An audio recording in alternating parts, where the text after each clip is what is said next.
السلام علیکم ورحمۃ اللہ وبرکاتہ۔ ان الحمد للہ الذی لم یتخذ ولدا ولم یکن له شریک فی الملک ولم یکن له ولی من الذل وکبرہ تکبیرا، والصلاة والسلام علی من لا نبی بعد الذي أرسله الله بالهدى ودين الحق ليظهره على الدين كله وكفى بالله شهيدا، من يطع الله ورسوله فقد رشد واهتدى ومن يعص الله ورسوله فقد ضل وغوى، أما بعد فقد قال الله تبارك وتعالى: أعوذ بالله السميع العليم من الشيطان الرجيم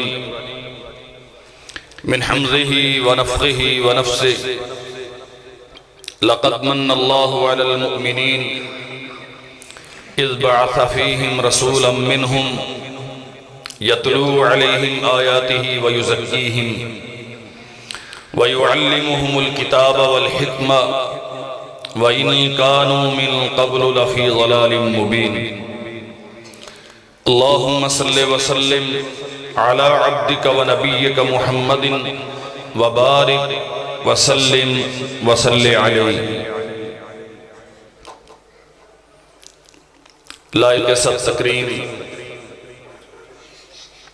استاد العلماء حضرت شیخ الحدیث حافظ محمد یوسف صاحب حفظہ اللہ تعالی، صدر جلسہ، قابل صد احترام علماء کرام، عزیز بھائیوں، محترم دوستو، اصلاح معاشرہ کے اہم ترین عنوان پہ آج کی یہ کانفرنس جاری ہے۔ میں دعا گو ہوں اس کانفرنس کے منتظمین، معاونین اور اس میں تشریف رکھنے والے تمام سامعین و سامعات، اللہ جلال والاکرام سب کے لیے اسے عز و شرف کا باعث بنائے۔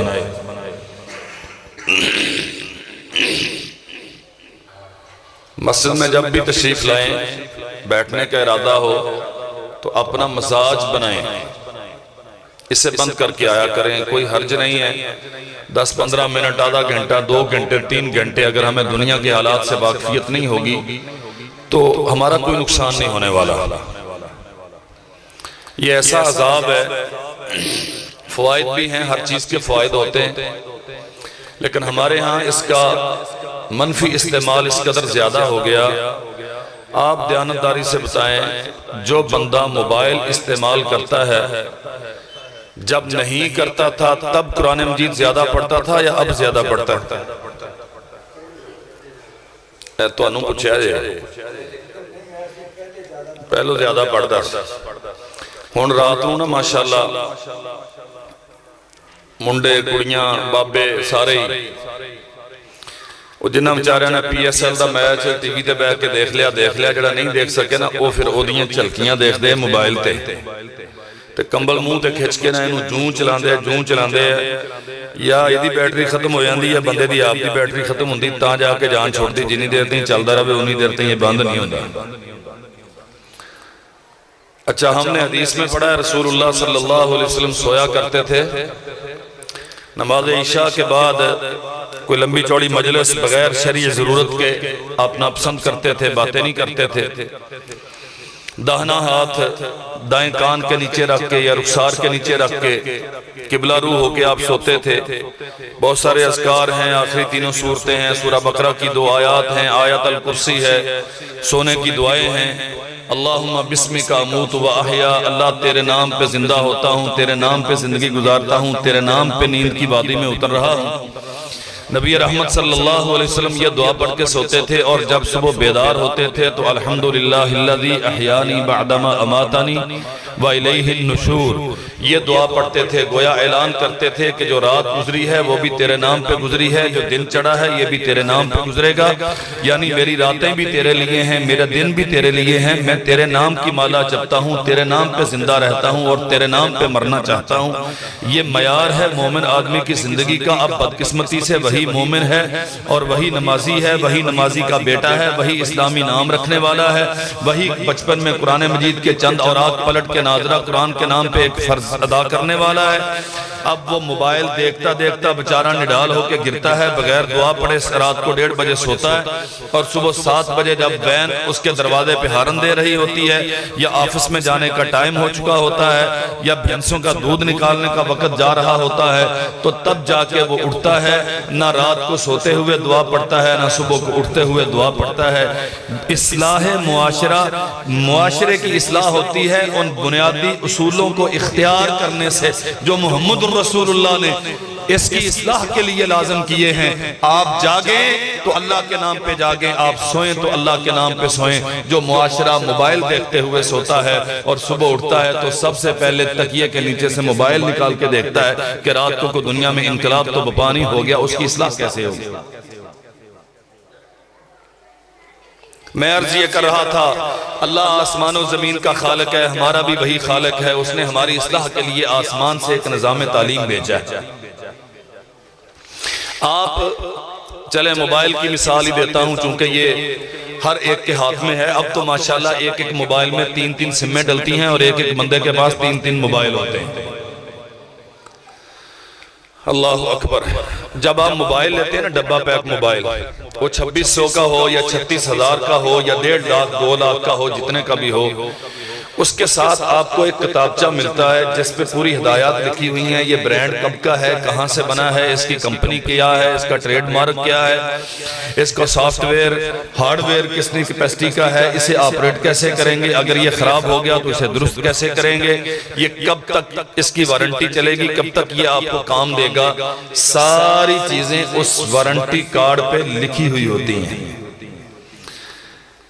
بنانے والا کہتا ہے کہ اسے پانی سے دھونا نہیں ہے، اور خریدنے والا کہے کہ پیسے تو میں نے لگائے ہیں، 2 لاکھ تو آئی فون کا میں نے ادا کیا ہے، تو یہ بتانے والا کون ہوتا ہے کہ اسے پانی سے نہیں دھونا، یہ میلا ہو گیا ہے تو میں برش پکڑ کے سرف والا پانی ڈال کے اسے ذرا ملنا شروع کر دوں؟ کیا خیال ہے موبائل آپ کو آپ کا مطلوبہ کام دے گا؟ جی آپ نے تو 4-5 لاکھ اس پہ لگایا ہے، ایک چھوٹی سی وائلیشن کرنے سے، ایک چھوٹی سی خلاف ورزی کرنے سے یہ آپ کو کام دینے والا، اور دنیا میں اس کی کوئی قدر و قیمت نہیں ہے۔ وہ کہتے ہیں آپ نے اسے پانی میں گرا دیا، بالٹی میں گر گیا، یہ نالی میں ڈوب گیا، یہ پانی میں ڈوبا ہوا ہے، تو اب یہ کسی کام کا نہیں ہے، یہ بالکل نکارہ ہے، یہ ردی میں 2-4 ہزار 10 ہزار میں بھی خریدنے کے لیے کوئی سے تیار نہیں ہے، یہ کوڑیوں کے بھاؤ بکے گا، کوئی اس کی حیثیت نہیں ہے۔ ایک موبائل جو دنیا کے اجتماعی نظام کے مقابلے میں کوئی حیثیت وقت نہیں رکھتا، اگر آپ اس کا ایک بار استعمال غیر مشروع طریقے سے کریں یا اس کے موجد کی ہدایات کے خلاف کریں تو یہ آپ کو کام نہیں دیتا۔ اگر آپ دنیا کو اس کی موجد کی ہدایات کے خلاف چلائیں تو کیا خیال ہے یہ آپ کو کام دے گی؟ یہ بنیادی فالٹ ہے ہمارے۔ خامیاں کب پیدا ہوتی ہیں؟ جب بندہ خالق کی ہدایات کو چھوڑتا ہے۔ خالق کہتا ہے کہ موبائل کو یوں استعمال کرنا ہے، اس کو خریدنے والا کہتا نہیں میں اسے پانی میں دھو کے استعمال کروں گا، یہ اس کے کسی کام کا نہیں ہے۔ میں بھی مخلوق ہوں، آپ بھی مخلوق ہیں، ہماری اولادیں، ہمارے پاس سجے ہوئے یہ ٹیبل، یہ ارض و سما کا جتنا نظام ہے، یہ سارا کائنات کا خالق، اس کا بنانے والا وہی، اس کا چلانے والا وہی، اس کی تدبیر کرنے والا وہی، اس کے سلیقے اسالیب سمجھانے والا وہ ہمیں ایک قانون دیتا ہے جو قرآن و سنت کی صورت میں آسمان سے جبریل علیہ السلام کے توسط سے سرور کونین کے قلب اطہر پہ اتارا گیا۔ محمد رسول اللہ صلی اللہ علیہ وسلم نے اس کی تبیین و توضیح کر دی، وضاحت کے ساتھ امت کے سامنے اسے پیش کر دیا۔ لوگوں اگر چاہتے ہو تیرے عقیدے کی اصلاح ہو تو عقیدہ ویسے بنانا جیسے رسول اللہ نے سکھایا، اگر چاہتا ہے کہ تیرے اعمال سنت کے مطابق ہوں تو پھر ویسے کرنا جیسے ویسے رسول اللہ نے کر کے دکھائے۔ اگر تو چاہتا ہے کہ تیرے گھر کی چار دیواری کے اندر کی دنیا کی اصلاح رہے تو اپنی دنیا ویسے بسانا جیسے محمد رسول اللہ نے اپنی بیویوں سے، اپنی بیٹیوں سے، اپنے نومولود بیٹوں سے اور اپنے خاندانی معاملات کو حل کر کے امت کو سلیقہ سکھایا۔ اگر تو چاہتا ہے تیرا کاروبار صحیح بنیادوں پہ چلے تو ویسے چلانا جیسے سرور کونین نے چلانا سکھایا۔ اگر تو چاہتا ہے کہ تیرے ملک و ملت کا نظام درست چلے تو سیاست کا وہی انداز اختیار کرنا جو سرور کونین نے کیا تھا۔ محمد رسول اللہ صلی اللہ علیہ وسلم نے جو انداز جہانبانی سکھائے تھے، جو امور سلطنت تمہیں سمجھائے تھے، اس کے مطابق اپنی حکومت تشکیل دینا، تیری حکومت بھی درست رہے گی، تیرے گھر کی چار دیواری کے اندر کا نظام بھی درست رہے گا۔ اگر تو خالق کی ہدایات کو چھوڑے گا تو پھر نہ تیرا گھر کا نظام درست رہے گا نہ تیری حکومت کا نظام درست رہے گا۔ ہم سارے مانتے ہیں آسمان و زمین کا خالق کون ہے؟ قُلْ أَرَأَيْتُمْ مَا تَدْعُونَ مِن دُونِ اللَّهِ أَرُونِي مَاذَا خَلَقُوا مِنَ الْأَرْضِ أَمْ لَهُمْ شِرْكٌ فِي السَّمَاوَاتِ۔ آسمان سے ایک چیلنج آتا ہے، تم اللہ کے قانون کو چھوڑ کے غیروں کے پیچھے بھاگتے ہو، اس کے سامنے سر مسجود ہونے کی بجائے اللہ کے علاوہ غیروں کے سامنے جبین نیاز جھکاتے ہو، اس کے در کا فقیر بننے کی بجائے کشکول گدائی اٹھا کے کبھی IMF کے سامنے، کبھی ورلڈ بینک کے سامنے، کبھی یہاں وہاں تم جا کے ذلت و رسوائی کے یہ بازار میں اپنی عزت نیلام کرتے ہو۔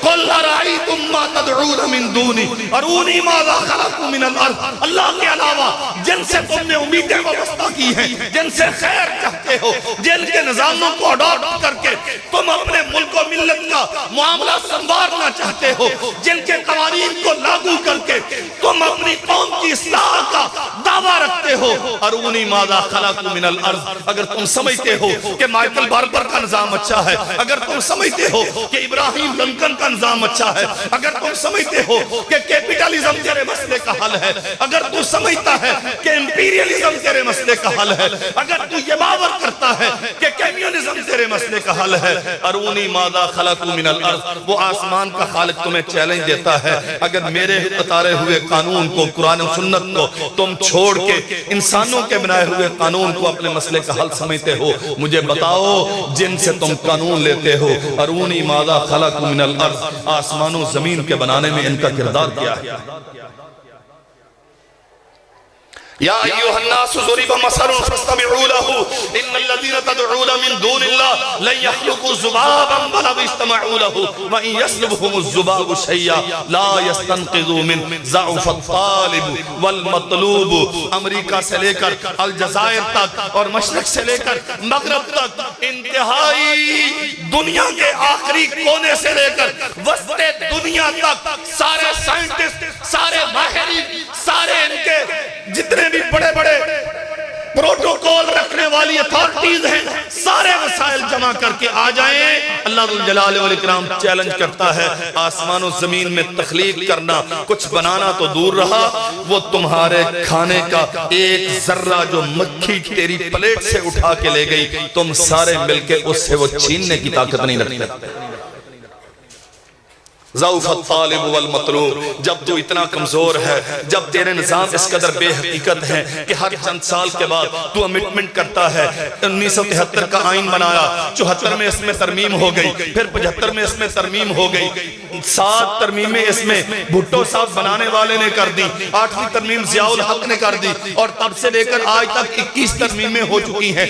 گویا انسانوں کا بنایا ہوا قانون خود بنانے والے ابھی زندہ تھے تو انہوں نے ترمیم کر کے دنیا کو یہ بتایا کہ یہ قانون من وعن قابل عمل نہیں ہے، صرف ایک آئین ہے، ایک قانون ہے جو ہر اعتبار سے ہمیشہ سب کے لیے ہر مسئلے میں قابل عمل ہے، اور وہ قانون ہے جو آسمان سے سرور کونین کے قلب اطہر پہ اتارا گیا۔ اسی سے معاشروں کی اصلاح ہوتی۔ یتلو علیہم آیاتہ ویزکیہم، زمانے کی کون سی برائی تھی جو اہل مکہ میں موجود نہ تھی؟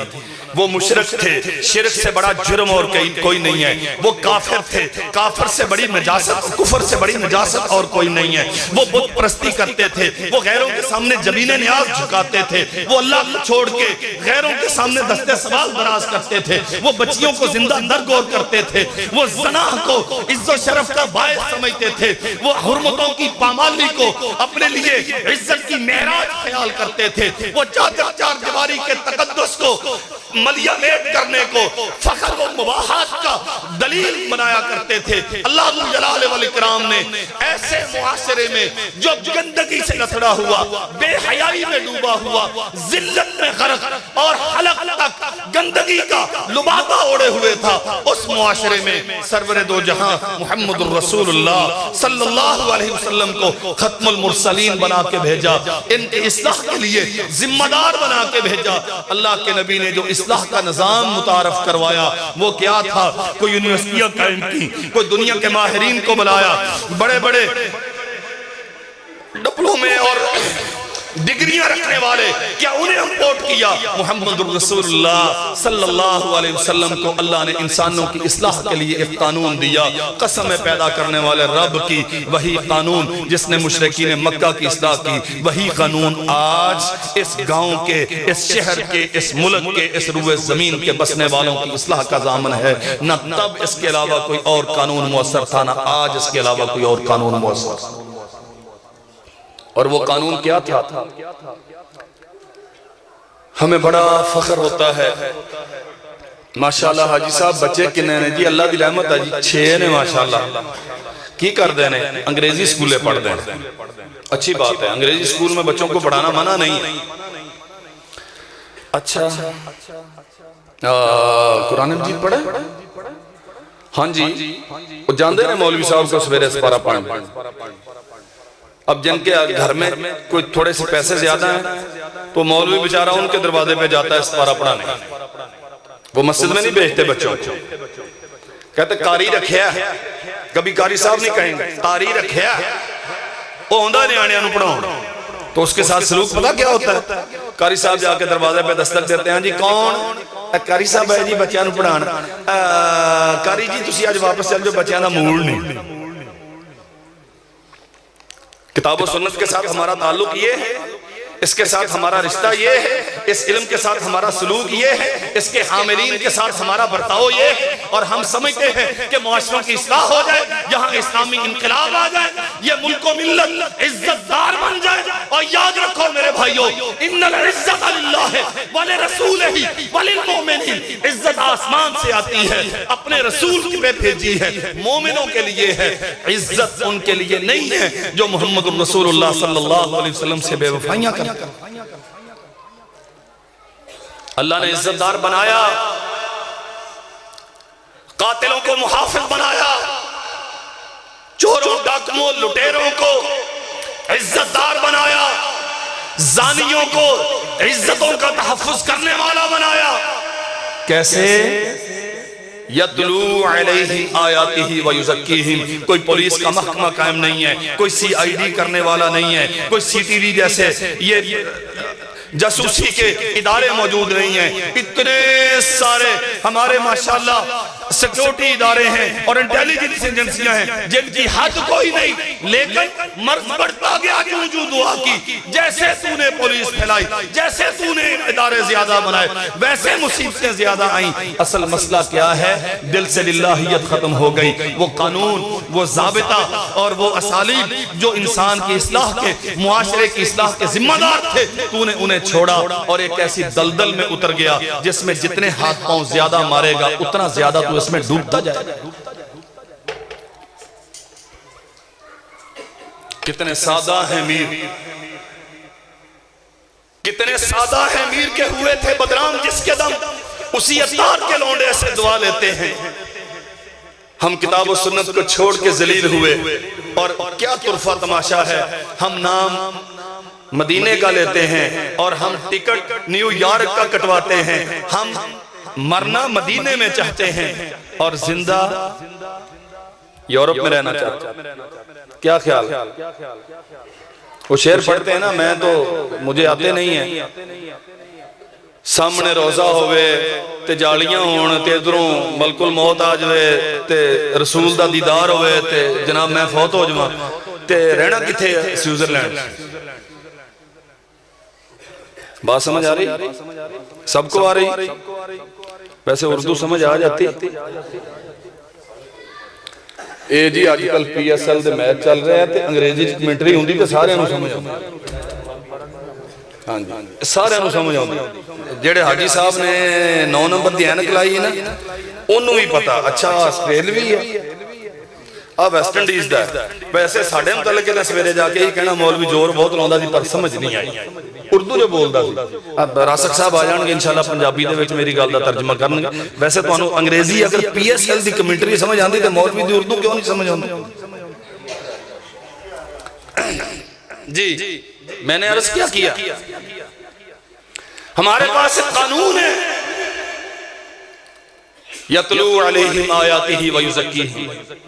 نبی رحمت صلی اللہ علیہ وسلم نے آسمان سے اللہ قرآن اتارتا تھا امت کے سامنے پیش کرتے تھے. حدیث میں ہے رسول اللہ صلی اللہ علیہ وسلم پہ جب بھی کوئی آیات اترتی آپ مردوں کا اجتماع کرتے ان میں جا کے قرآن مجید کی آیات بیان کرتے اور پھر اس کی وضاحت کرتے اس کی صراحت فرماتے اس کے حلال و حرام کے جتنے مسائل تھے جو اس کی روح تھی جو اس کی شریعت کے قواعد تھے وہ سارے بیان کرتے. پھر آپ عورتوں کو جمع کر کے عورتوں کو جا کے سناتے.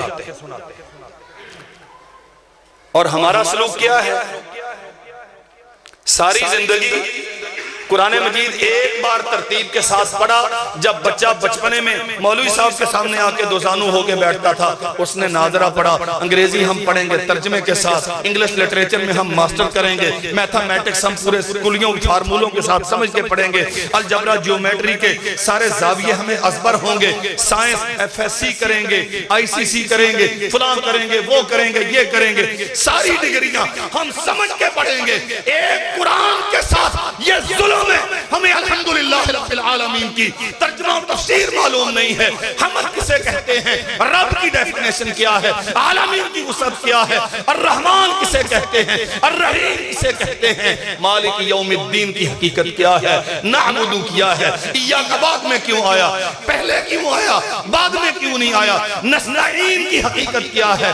ہاں آج بھی جا کے کسی سے پوچھ لو حاجی صاحب قرآن پڑھیا, ہاں جی اللہ دی رحمت نہ میں عبد دادے کو پڑھیا سی. سادہ. اب تو سادہ گاڑی میں آپ بیٹھنا پسند نہیں کرتے, سادہ موبائل چلانا آپ پسند نہیں کرتے. کوئی میرے جیسے مسکین ہوں گے بیچارے جن کے پاس یہ والا موبائل ہے, وگرنہ جس کے پاس 4 آنے وہ کہتا جی ایس زمانے چ بھی بلا ہے کوئی گل ہے بلا ایدہ نہ موبائل رکھیے. کوئی موبائل ہونا چاہیے کیمرے والا, ہر لمحے جس میں تصویر بنائی ہو. وہ بندہ باتھ روم سے نکل کے بیچارہ وہ ہاتھ صاف کرنے کے چکر میں ہوتا ہے, وہ کہتا ہے یہ محبت بری ملاقات. ایسے ہی ہوتا ہے. یہ معاشرے کی اصلاح. چمن میں تلخ نوائی میری گوارا کر کہ زہر بھی کرتا ہے کبھی کار تریاقی. ہم کس چیز میں کھو گئے میرے بھائیوں؟ اگر ہم چاہتے ہیں کہ میرے گھر کا ماحول اچھا ہو, میری بیٹیاں با پردہ ہوں, وہ میری عزت کرنے والی ہوں, ماں کی باپ کی فرما بردار ہوں, وہ دکھ درد میں میرے پاؤں کے نیچے اپنے ہاتھ بچھانے والی ہوں, تو جا کے سورہ نور کا ترجمہ تفسیر اسے پڑھا, اسے عائشہ رضی اللہ عنہا کی سیرت سکھا, اسے فاطمہ رضی اللہ عنہا کا کردار و عمل سمجھا, امہات المؤمنین کی زندگی کے نشیب و فراز سارے اس کے سامنے رکھ. اسماء بنت امیس کون ہے, اسماء بنت ابی بکر کون ہے, محمد کی بیٹیاں انہوں نے زندگی کیسے گزاری ہے. قرآن ہے, قسم ہے رب کی, قرآن ہے, سب کچھ اس میں موجود ہے. بتا اپنی بیٹیوں کو اگر تم ماں باپ کی فرما بردار بننا چاہتی ہے تو اس کا سلیقہ کیا ہے؟ محمد رسول اللہ صلی اللہ علیہ وسلم پہ نازل ہونے والی شریعت. مولوی صاحب تعویذ لکھ دو, بیمار کو گھول کے پلانا ہے, کسی بیمار کے گلے میں لٹکانا ہے, بلڈ فلو آ گیا ہے, وہ ہمارا جناب جو یہ اس کا مرغی فارم ہے اس پہ بیماری آ گئی ہے, کو قرآن مجید کے 2 4 15 20 وہ اوراق دے دو, انہیں گھول کے وہ جانوروں کو پلائیں گے. اب ایک نیا مصیبت آ گئی ہے, نانی فوت ہو گئی ہے, سارے گاؤں کے مولویوں سے قرآن مجید اکٹھے کر لو اور 60 70 قرآن مجید وہ مولوی صاحب کو دے دو تاکہ وہ بلٹی الٹی کر دے نانی پار ہو جائے، نہ اس نے اپنی زندگی میں مجھے پڑھایا، نہ میں نے پڑھ کے اب اس کے لیے کچھ کرنا۔ قرآن مجید سے ہمارا یہ سلوک ہے، یہ اس لیے اتارا گیا تھا کہ اس کے لیے اس کے ختم دیتے رہو، یہ اس لیے اتارا گیا تھا کہ اس کے حروف تہجی کو لکھ کے اس سے برکتیں حاصل کرتے رہو، اس کے حروف مقطعات کے وہ تختیاں بنا کے دکانوں پہ لٹکا لو، اور بس اسے تاکہ نسیاں پہ سجا کے جمعرات کی جمعرات اٹھا کے اسے چوم چاٹ سے دوبارہ واپس رکھ دیا کرو۔ کہتے ہیں معاشرے کی اصلاح نہیں ہوتی، اصلاح کا کلیہ یہ تھا یتلو علیہم آیاتہ، اس کی تلاوت کرو، یتلو علیہم آیاتہ، اسے پڑھو، وَيُزَكِّيهِمْ، یہ دلوں کے میل اتارتا ہے، يُعَلِّمُهُمُ الْكِتَابَ وَالْحِکْمَةِ، اس میں حکمت ہے، اس میں دانائی ہے، اس میں اللہ نے اسرار و رموز رکھے ہیں، اس میں حلال و حرام کے مسئلے ہیں، اس میں اوامر و نواہی ہیں، تو نے کرنا کیا ہے، رکنا کس سے ہے، چلنا کہاں پہ ہے، ٹھہرنا کہاں پہ ہے، تیرے حقوق کیا ہے، تیرے فرائض کیا ہے، اللہ نے اس میں بیان کیے ہیں۔ تو پڑھے گا، تو سیکھے گا، تجھے سمجھ آئے گی، تیرا معاشرہ اصلاح پذیر ہوگا۔ ایک مولوی کی تقریر ہفتے کے بعد جمعہ والے دن ہوتی ہے، وہ بھی اگر 10,000 کی آبادی ہے تو اس میں سے 20 بندے اس مسجد میں ہوتے ہیں، 30 بندے دوسری مسجد میں ہوتے ہیں، باقی سارے ماشاءاللہ اپنے اپنے کام کاج میں ہوتے ہیں۔ کہتا ہے جی نہیں نہیں مولویاں دا بھی حال کوئی نہیں، کوئی مزہ ہی نہیں آ رہا جی، کوئی فائدہ ہی نہیں ہو رہا جی، تقریر دے وچ لذت ہی کوئی نہیں سی، نماز پڑھتے ہیں تو اس میں مزہ۔ او بھائی تجھے کیا مزہ ہے؟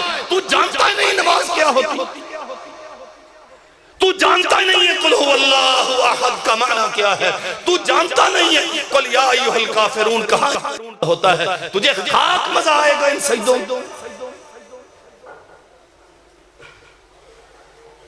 قرآن مجید سیکھ، اگر تو چاہتا ہے کہ تیرے معاشرے کی اصلاح ہو، اگر تو چاہتا ہے کہ تیرے معاملات درست ہوں، تو وجہ میری طرف رہے بھائی، کرنے دو باہر جو کچھ ہوتا ہے آپ میری طرف دیکھیں۔ اگر تو چاہتا ہے کہ تیرے معاملات درست ہوں، تیری اولاد حلال کا رزق کھائے، تیری سیاست مضبوط بنیادوں پہ استوار ہو، تیرے ملک کو در در کی خاک چھاننی پڑے، بھیک نہ مانگنی پڑے، عزت نیلام نہ ہو، غزہ پہ بمباری نہ ہو، فلسطینی یوں بلک نہ رہے ہو، بیت المقدس کا تحفظ تیرے لیے ممکن ہو سکے، تو قسم پیدا کرنے والے رب کی ایک ہی ذریعہ ہے لن یصلح آخر هذه الامہ الا بما صلح بها اولها، اس امت کی اصلاح اسی چیز سے ہو سکتی ہے جس کے ساتھ سرور کونین نے امت کے اولین لوگوں کی اصحاب رسول کی تربیت کی تھی۔ اور آپ بتانا پسند کریں گے جناب ابو بکر صدیق رضی اللہ عنہ کے یونیورسٹی کا ڈگری ہولڈر تھے، کیمبرج کے پڑھے ہوئے تھے، ایچیسن کا ٹاپر تھے، کوئی ایڈمبرا میں آکسفورڈ میں جا کے انہوں نے ایڈمیشن لیا تھا، ماں کے زیور بیچے، باپ نے اپنا رقبہ رہن رکھا، قرض اٹھایا، میرا بیٹا بڑا آدمی بن جائے، بڑا آدمی بن گیا، کتنا بڑا بن گیا، اب اس کے پاس اتنا وقت نہیں ہے کہ ماں کی دکھتی ہوئی پنڈلیوں پہ آکے ہاتھ رکھ کے تھوڑا سا دبا کے اسے سکون پہنچا دے۔ میرا بیٹا بڑا آدمی بن گیا، ماں ساری عمر کہتی ہے، اور ہر ماں کی خواہش ہوتی ہے، ہر باپ کی خواہش ہوتی ہے، یہ بڑے آدمی بنے، میری اولاد بڑی بن جائے، بڑی بن جائے، بن گئی بڑی، ایک ماشاءاللہ امریکہ میں سیٹل ہے، ایک جرمنی میں ہے، ایک فارن آفس میں بڑا آفیسر ہے، ملٹری کا، وہ بڑے بڑے بیج ہولڈر، وہ بڑے جرنیل کرنیل بن گئے، برگیڈیئر رینک تک چلے گئے، بڑے آدمی بن گئے، اس کے پائے کا کوئی ڈاکٹر نہیں ہے۔ اچھا جی یہ اتنے بڑے بڑے آدمی جنہیں بڑے بناتے بناتے ماں نے اپنی ساری زندگی تیاگ دی، باپ کی کمر جھک کے دوری ہو گئی، اس کو جس کو تو نے بڑا بنایا۔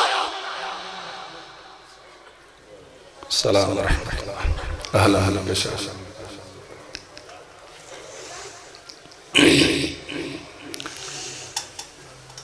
یہ وہ لوگ ہیں جنہیں تو نے بڑا بنایا، تو اسے ایچیسن میں پڑھا کے سمجھتا تھا کہ یہ بڑا ہو گیا، تو سمجھتا تھا نیو یارک میں نوکری مل گئی، کیلیفورنیا میں اس نے جا کے ریسٹورنٹ کھول لیا تو یہ بڑا آدمی بن گیا۔ اللہ کی قسم فیصلہ تب ہوگا جب تیرا جنازہ پڑا ہوا ہوگا، یہ افیسر بھی آ گیا، یہ ڈاکٹر بھی آ گیا، انجینئر بھی آ گیا، یہ فورن افیسر بھی آ گیا، بیٹیاں بھی آ گئی، لمبی چوڑی گاڑیوں کی لائنیں لگی ہوئی ہیں، 55 چک سارا بھرا ہوا ہے، پروٹوکول ہے کہ بڑے لوگوں کا باپ فوت ہوا ہے، لیکن انتظار کس کا ہوتا ہے؟ جاؤ وہ مولوی جو 13,000 پر رکھا ہوا ہے اسے لے کے آؤ، اپنے ابا کا، ہمارے ابا کا جنازہ پڑھائے۔ تو میں سوال کرتا ہوں نا، تو نے تو اپنے بیٹوں کو بڑا بنایا تھا، یہ اتنے بڑے ہو گئے کہ زندگی میں کبھی آ کے تیرا حال تک نہ پوچھا، اور مرنے کے بعد یہ اتنے چھوٹے رہ گئے، تیری موت کے بعد جنہیں تو بڑا بناتا رہا اپنی زندگی میں، یہ اتنے چھوٹے رہ گئے کہ سنت کے مطابق تیری میت کو کندھا دینے کا سلیقہ بھی انہیں نہیں آتا۔ تو چاہتا ہے کہ معاشروں کی اصلاح ہو جائے، اور میرے بھائی اگر تیرے پیٹ کا مسئلہ ہے، تیرا پیٹ خراب ہے، تو اس کی خرابی کا حل دریافت کر۔ سبب کیا ہے؟ جو ناقص خوراک کھاتا ہے اسے چھوڑ دے، اور جو مناسب دوائی ہے اسے استعمال کر، تیرے پیٹ کی گیس ختم ہوگی۔ یہ سارا معاشرہ گیس اسٹبل کا شکار ہے۔ ہم ناقص غذائیں لے رہے ہیں موبائل کے ذریعے سے، اور بدقسمتی یہ ہے کہ اب حصول علم کا بھی سب سے بڑا ذریعہ موبائل ہے۔ میں ملتان میں تھا، ظہر کی نماز کا ٹائم ہو گیا، ایک ہاسپٹل میں تھے، تو اذان کہی، وہاں باقاعدہ نماز کی جگہ مصلی پہ ہو گیا۔ میں نے کہا جی میں مسافر ہوں، 2 رکعتیں پڑھوں گا۔ تو جو اس ہاسپٹل کے آنر ہیں ڈاکٹر صاحب، کہتے ہیں ہاں جی میری بھی 2 ہی بنتی ہیں۔ تو میں نے کہا ڈاکٹر صاحب آپ کی کیسے 2 بنتی ہیں؟ انہوں نے کہا جی میں نے گوگل پر سرچ کیا، میری 2 ہی بنتی ہیں۔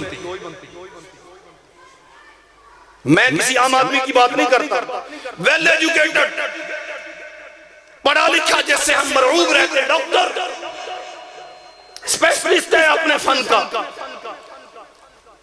میں نے اسے صرف ایک سوال کیا کہ یہ گوگل پہ وحی کب سے آنا شروع ہوئی ہے؟ بندہ عقل مند تھا، اس نے فوراً کہا جی آپ پڑھائیں، میں 4 پڑھوں گا، باقی بات بعد میں کریں۔ تو بعد میں اس نے وہ مجھے نکال کے دکھایا کہ یہ دیکھیں جی گارڈن ٹاؤن میں میرے گھر سے لے کر یہاں تک اتنی مسافت بنتی ہے۔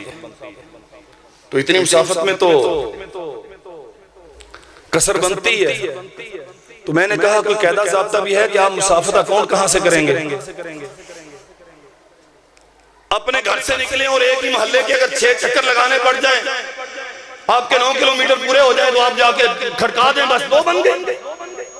اللہ کے لیے علم وہاں سے سیکھو جہاں سے رسول اللہ نے امت کو سکھایا ہے، یتلو علیہم آیاتہ ویزکیہم ویعلمہم الکتاب والحکمہ۔ آسمان سے وحی آتی تھی، وحی صرف علم ہے، وحی کے علاوہ کوئی علم نہیں ہے، فنون ہیں، وحی کو سیکھنے کی معاملت کرنے والے علوم ہیں۔ اصل علم جو بذات ہی بے نفس ہی ہمارا مقصود ہے، جس کا حاصل کرنا ہم پہ واجب ہے، وہ علم وحی الہی کا ہے، اور وہ علم وحی سے ویسے ہی سیکھا جائے گا جیسے سرور کونین نے سکھایا۔ صحابہ کرام نے زانو تلمس طے کیے، اپنے استاد محترم سے، معلم انسانیت کے سامنے بیٹھ کے سیکھا، گوگل سے نہیں سیکھا۔ میں آخری بات عرض کرتا ہوں، شیخ محترم تشریف لے آئے۔ میرے یہاں چیچا وطنی میں ایک صاحب نے آ کے مجھے کہا کہ بخاری شریف میں اتنے نمبر حدیث ہے، اس میں لکھا ہے کہ زمین ٹھیکے پہ دینا منع ہے۔ تو آپ یہ مسئلہ بتا دیں لوگوں کو، زمین ٹھیکے پہ نہ دیا کریں۔ تو میں نے اسے کہا کہ آپ کا حوالہ بھی بالکل ٹھیک ہے، اور جتنا آپ نے پڑھا ہے یہ بات بھی ٹھیک ہے، لیکن اگر آپ اسی باب کو تفصیل کے ساتھ پڑھیں تو پھر مسئلہ واضح ہوتا ہے۔ قانون یہ ہے، اصول یہ ہے اہل علم کا کہ ایک باب سے متعلق تمام روایات کو جمع کر کے نتیجہ اخذ کیا جاتا ہے۔ تو یہ تو آپ جو حدیث اتنے نمبر لے کے آئے ہیں، یہ ایک حدیث بھی پوری نہیں ہے۔ اس کا پہلا حصہ اور آخری حصہ آپ نے دونوں چھوڑ دیئے، درمیان میں سے ایک ٹکڑا آپ نے پکڑا۔ کیا خیال ہے 55 چک کے میرے بھائیوں، آپ زمین ٹھیکے پہ لیتے دیتے ہیں کہ نہیں؟ قسم ہے اللہ پاک کی، بخاری میں لکھا، شیخ محترم سے تصدیق کر لیں، حرام ہے، رسول اللہ نے منع کیا۔ میں نے اسے کہا کہ وہ مجھے کہتا جی تسی ویکھ کے آیا جی، ماشاءاللہ اسی میں ساڑھے بابیاں دی عادت ہے، تسی ویکھ کے آیا جی۔ میں کہا ٹھیک ہے ویکھ کے آ جانا۔ میں دیکھ کے آ گیا۔ 2-3 دن کے بعد اسے بیٹھ کے میں نے سمجھایا اس موضوع کی اس باب میں 8-9 روایات ہیں، یہ جس میں منع کیا گیا ہے اس کا یہ سبب ہے، اور وہ سبب اگر نہ ہو تو پھر زمین ٹھیکے پہ لینے دینے میں کوئی مسئلہ نہیں. سبب کیا تھا؟ زمین کا مالک کہتا تھا کہ یہ 2 ایکڑ جہاں پانی اچھا بہتا ہے، فصل اچھی ہوتی ہے، مستاجری میں اس کی پیداوار میری باقی تیری ہوئے نہ ہوئے، تو خسمہ دا سیر کھا. سمجھ آگئی بات کی؟ 8 ایکڑ زمین ٹھیکے پہ دی ہے. تب آبپاشی کا یہ نظام نہیں تھا جو اب اللہ نے آپ کو دیا. چشموں کا پانی ایک طرف سے آتا ہے، جو کھیت نیچا ہے جسے پانی اچھا بھر کے لگتا ہے، جس میں فصل اچھی ہوتی ہے، میں مالک ہوں زمین کا، میں آپ سے ایگریمنٹ کر لوں کہ یہ 2 ایکڑ اس میں جو پیداوار ہوگی وہ میری ہوگی، اور باقی ہوئے نہ ہوئے تو جان تو تیرا کم جان. اللہ کے نبی نے اس سے منع کر دیا. یہ مشروط ٹھیکیداری جائز ہے. روپے پیسے، اور صراحت بخاری میں درم و دینار پہ روپے پیسے کے عوض، کرنسی کے عوض زمین ٹھیکے پہ دینا منع نہیں ہے. لیکن اس گوگل صاحب نے وہ ایک اتنا ٹکڑا کسی نے اٹھایا، اس نے فیس بک پہ لگا دیا. اب حوالہ بخاری کا ہے، حدیث بالکل ٹھیک ہے، ترجمہ بالکل ٹھیک کیا ہوا ہے، ساری چیزیں ٹھیک ہیں، غلطی کہاں پہ ہے؟ جو حرمت کا سبب تھا وہ اس نے ذکر نہیں کیا، گمراہ ہو گیا. اور یقین کریں میری مسجد میں فتنہ کھڑا ہو گیا باقاعدہ، حتیٰ کہ مسجد کے سیکریٹری نے کہا مجھے کہ ہم 6 ایکڑ زمین مدرسے کی وہ ٹھیکے پہ دیتے ہیں تو سارا سال ہم تو بچوں کو حرام کھلاتے ہیں، تو آپ اعلان کریں کہ آئندہ ہم ٹھیکے پہ زمین نہیں دیں گے.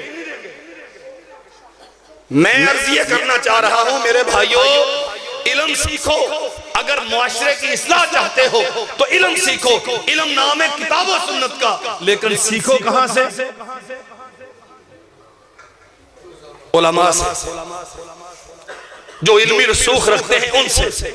اگر ایک آپ کو نہیں سکھا سکے گا دوسرے کے پاس جائیں. ہم بڑے شوق کے ساتھ مسحور ہو کے داستانیں سنتے ہیں، فلاں صاحب ایک حدیث کی تلاش میں 3 مہینے بھٹکتے رہے، فلاں نے اتنا لمبا سفر کیا، فلاں نے اتنا لمبا سفر کیا، اور ہم اپنے تکیے کے نیچے سے موبائل نکال کے سامنے کر کے سارا علم حاصل کر لیتے ہیں. اس سے آگے ایک قدم اٹھانے کے لیے ہم تیار نہیں.